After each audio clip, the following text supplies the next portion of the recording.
way.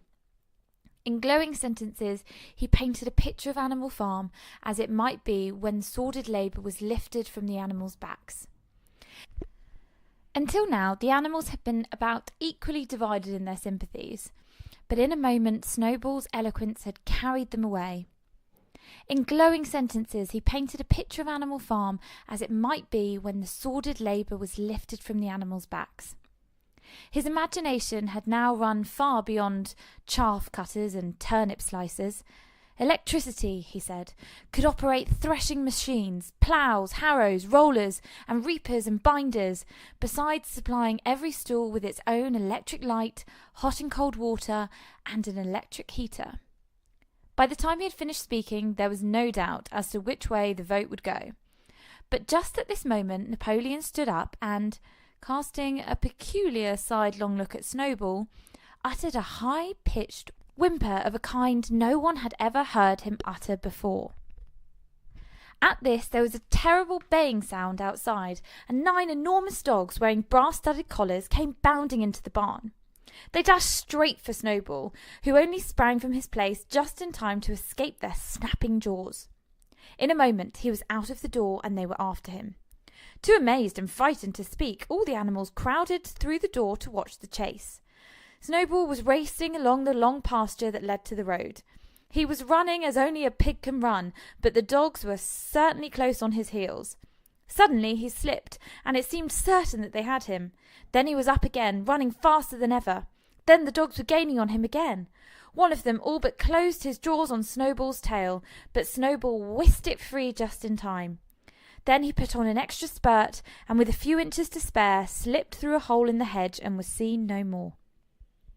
Silent and terrified, the animals crept back into the barn. In a moment the dogs came bounding back. At first no one had been able to imagine where these creatures came from, but the problem was soon solved. They were the puppies whom Napoleon had taken away from their mothers and reared privately. Though not yet full grown, they were huge dogs, and as fierce-looking as wolves. They kept close to Napoleon. It was noticed that when they wagged their tails to him in the same way that the other dogs had used to do with Mr. Jones. Napoleon, with the dogs following him, now mounted onto the raised portion of the floor where Major had previously stood to deliver his speech. He announced that from now on Sunday morning meetings would come to an end. They were unnecessary, he said, and wasted time. In future, all questions relating to the working of the farm would be settled by a special committee of pigs, presided over by himself. These would meet in private and afterwards communicate their decisions to the others. The animals would assemble on Sunday mornings to salute the flag, sing Beasts of England, and receive their orders for the week. But there would be no more debates.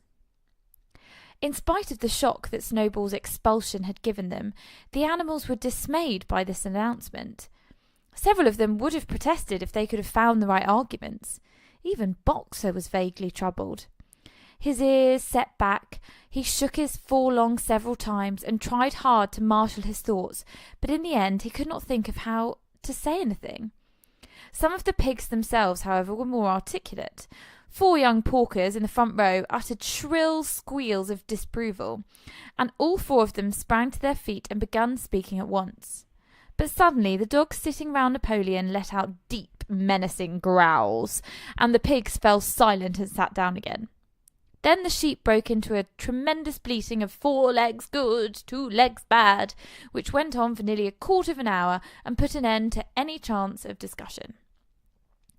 Afterwards, Squealer was sent round the farm to explain the new arrangement to the others.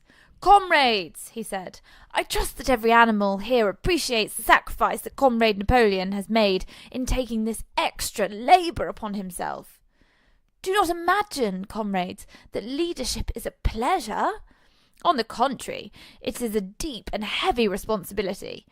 No one believes more firmly than Comrade Napoleon that all animals are equal. He would only be too happy to let you make your decisions for yourself. But sometimes you might make the wrong decision, comrades, and where should we be? Suppose you decided to follow Snowball, with his moonshine of windmills. Snowball, who, as we now know, was no better than a criminal." "He fought bravely at the Battle of the Cowshed," said somebody. Bravery is not enough, said Squealer. Loyalty and obedience are more important. And as to the Battle of the Cowshed, I believe that time will come when we shall find that Snowball's part in it was much exaggerated. Discipline, comrades, iron discipline. That is the watchword for today. One false step and our enemies will be upon us. Surely, comrades, you do not want Jones back. Once again, this argument was unanswerable. Certainly the animals did not want Jones back. If the holding of debates on Sunday mornings was liable to bring him back, then the debates must stop. Boxer, who had now had time to think things over, voiced the general feeling by saying, "If Comrade Napoleon says it, it must be right." And from then on he adopted the maxim, "Napoleon is always right," in addition to his private motto of, "I will work harder." By this time the weather had broken and the spring ploughing had begun. The shed where Snowball had drawn up his plans of the windmill had been shut, and it was assumed that the plans had been rubbed off the floor. Every Sunday morning at 10 o'clock the animals assembled in the big barn to receive their orders for the week. The skull of old Major, now clean of flesh, had been disinterred from the orchard and set up on a stump at the foot of the flagship beside the gun.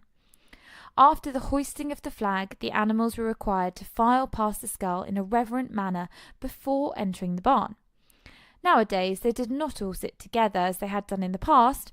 Napoleon, with Squealer and another pig named Minimus, who had a remarkable gift for composing songs and poems, sat on the front of the raised platform, with the 9 young dogs forming a semicircle round them, and the other pigs sitting behind. The rest of the animals sat facing them in the main body of the barn. Napoleon read out the orders for the week in a gruff, solitary style, and after singing Beasts of England, all the animals dispersed. On the 3rd Sunday after Snowball's expulsion, the animals were somewhat surprised to hear Napoleon announce that the windmill was to be built after all. He did not give any reason for having changed his mind, but merely warned the animals that this extra task would mean very hard work. It might even be necessary to reduce their rations. The plan, however, had all been prepared, down to the last detail. A special committee of pigs had been at work upon them for the past 3 weeks. The building of the windmill, with various other improvements, was expected to take 2 years. That evening, Squealer explained privately to the other animals that Napoleon had never, in reality, been opposed to the windmill. On the contrary, it was he who had advocated it in the beginning, and the plan which Snowball had drawn on the floor of the incubator shed was actually stolen from among Napoleon's papers. The windmill was, in fact, Napoleon's own creation. Why then, asked somebody, had he spoken so strongly against it? Here Squealer looked very shy. That, he said, was Comrade Napoleon's cunning. He had seemed to oppose the windmill simply as a manoeuvre to get rid of Snowball, who was a dangerous character and a bad influence. Now that Snowball was out the way, the plan could go forward without his interference. This, said Squealer, was something called tactics. He repeated a number of times, "Tactics, comrades, tactics!" skipping round and whisking his tail with a merry laugh.